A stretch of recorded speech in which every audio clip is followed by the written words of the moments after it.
Ontario, and the conditions that were put on him by a judge not to do interviews with the media after the GAG20 protests, and then when he was arrested for speaking at a forum. And so sometimes Canadians who try to tell the truth either through traditional media or otherwise are put in jail, and this is totally inappropriate for many reasons. But most of the time in Canada, we don't actually put our journalists in jail. What we do is we prevent them from having access to the ability to tell their stories. They don't get to put their stories in the newspaper. It's cut. They want to choose a certain story. The editor says no. They do it anyway, and then they lose their jobs. They feel like they can't work in a particular media environment. They leave and become PR hacks. Whenever we just banish journalists. We don't imprison them. And I think that is we need to, in Canada, when we're looking for oppression of people who are telling the truth, and they're not necessarily put in jail. It's not something as easy to spot as that. We have to be a little bit more careful and say, well, actually, it just happened in Williams Lake, where the cops didn't put the journalist in jail. They just said, well, you're not getting 60% of the content you rely on to draw your audience anymore. We're just going to basically shut down your website by shutting down your access to the news because you told a story we didn't like, which is basically the same thing. That's not to say they weren't terrified that they would get retaliation in terms of tickets and other kinds of harassment by our CMP, but the retaliation is much more subtle, I think, but just as effective in Canada. Yeah, I think the global context of media is very different, right? When we're talking about media, it takes different forms and carries different weight in different places. So in Canada, or most of North America and so-called Western states, we're looking at heavily corporatized media and also media monopolies. But in most of the places where journalists are imprisoned, so Colombia and Philippines having incredibly high rates of not just incarcerations of journalists, but also journalists being murdered. Those journalists are very much part of social movements for democracy, right? And so they're very much in oppositional roles to the state and to various forms of injustice. Whereas in Canada, if we're talking about mainstream corporatized media, the threat to journalists is entirely different, and they're working in a different context. But even within that, one of the most recent examples that strikes me around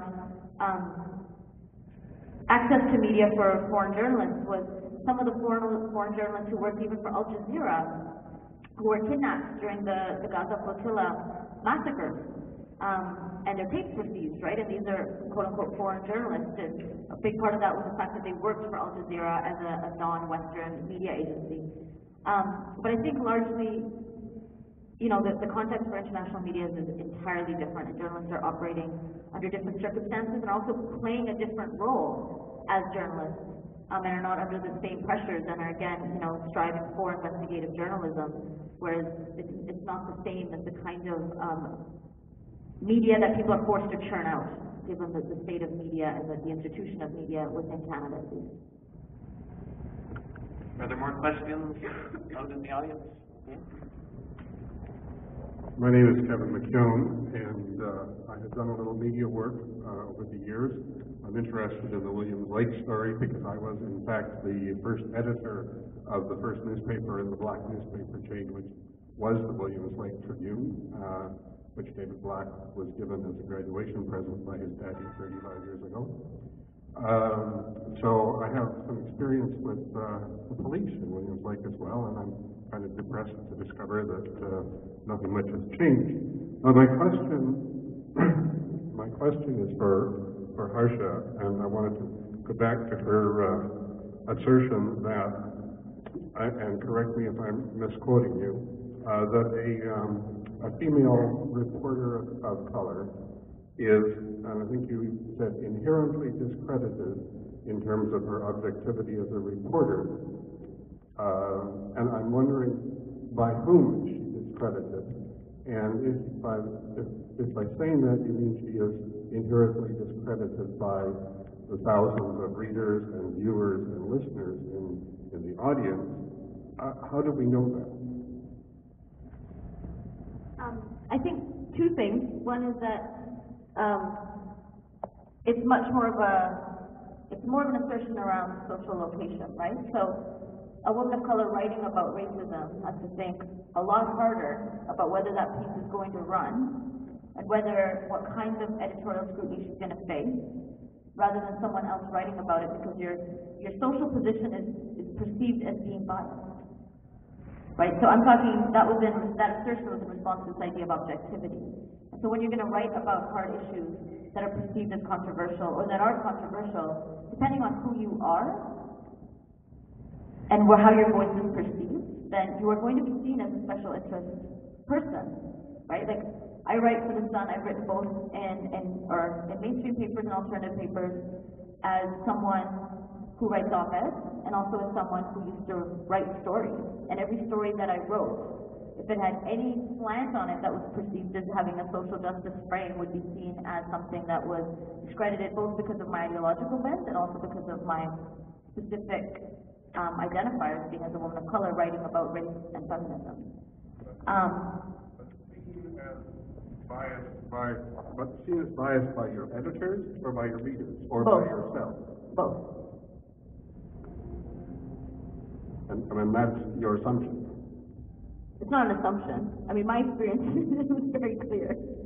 But I think it's also, I mean, it's not as simple as whether you're discredited, just, no one's going to come up to you and say, you can't write this because you're a person of color. It's the fact that every single day, even if you remove yourself from the context of media, the reality is that we live in a society where certain voices are marginalized, and that whenever there's an opposition to that marginalization by those voices themselves, you are seen as self-serving, right?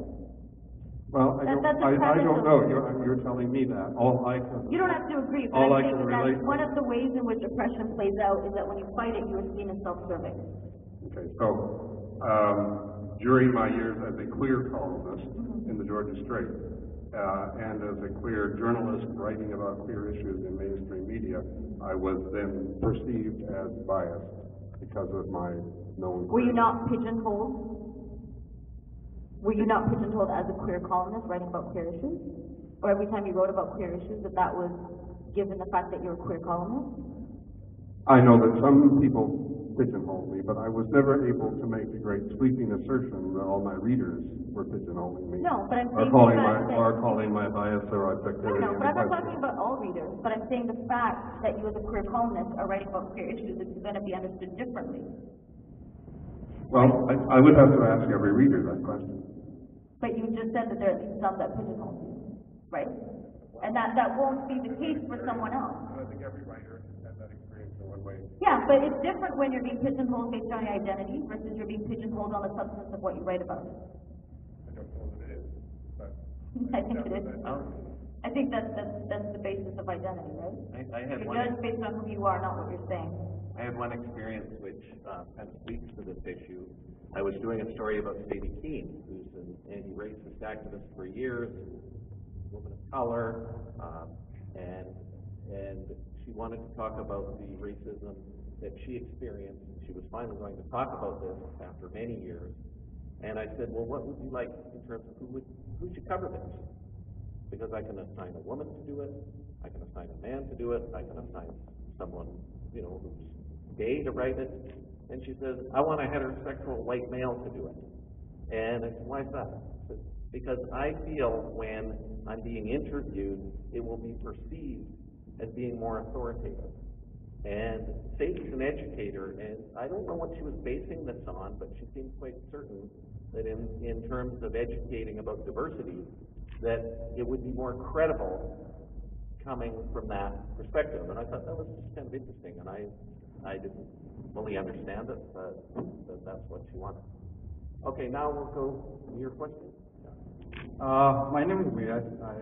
I just have a question about the role of traditional media and maybe new media, but mainly traditional media, sometimes even like hampering or aiding human rights abuse. Like, say, for example, New York Times supporting, New York Times and the other many other major media supporting the Iraq war without checking the facts and everything.